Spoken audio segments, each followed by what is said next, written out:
બધા અલગ અલગ ડિપાર્ટમેન્ટમાંથી સૌથી વધારે રત્ન કલાકારને છૂટા કરવામાં આવ્યા છે અને કોઈ રીઝન વગર કોઈને રીઝન આપવામાં આવ્યું નથી. પગાર તો એના ડિપાર્ટમેન્ટ પ્રમાણે 35,000થી હતું, બધાથી 30,000 હતો કોઈનો, એ રીતે હતું. પણ અત્યારે કોઈને કોઈ રીઝન આપવામાં આવ્યું નથી. સામી દિવાળી છે અને અત્યારે કોઈને કોઈ બેસાડતું નથી બીજી જગ્યા પર, અત્યારે કશે જગ્યા મળતી નથી. અમે કીધું હતું કે 1 લાખ જેટલા રત્ન કલાકારોની રોજગારી જશે. કતારગામ ખાતે ક્રિસ ડાયમંડની નામની જે કંપની છે એનાથી 100 જેટલા રત્ન કલાકારોને છૂટા કરી દેવામાં આવ્યા છે. છૂટા કર્યા બાદ લેબર કાયદા મુજબ જે લાભો મળવા જોઈએ, ગ્રેચ્યુટી, બોનસ, અકરજા, આ લોકોને આપવામાં આવ્યું નથી. કારીગરોને પગાર સ્લીપ પણ આપવામાં નથી આવતી. માલિકો દ્વારા કાયદાનું સરેઆમ ઉલ્લંઘન કરવામાં આવે છે. લેબર ડિપાર્ટમેન્ટ, ફેક્ટરી ઇન્સ્પેક્ટર અને પીએફ ડિપાર્ટમેન્ટ ઘોર નિદ્રામાં સૂતું હોય એવું અમને દેખાય છે.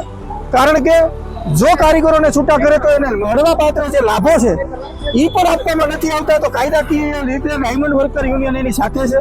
કારીગરોની સાથે વાત કરતા એક ગંભીર બાબત સામે આવી છે કે જેનો પગાર 15,000 હોય એને 30,000 નાખવામાં આવે છે અને 30,000 પગાર નાખી અને 15,000 એને કંપનીને રિફંડ કરવાના છે. તો બ્લેકના વ્હાઇટ પણ આ કંપનીઓ કરતી હોય છે. તો આ જે ક્રિસ ડીએમ છે એની ઉપર ઇન્કમ ટેક્સ છે અને જે કાંઈ વિભાગ લાગતા વગતા હોય એની ઉપર કાર્યવાહી કરવી જોઈએ.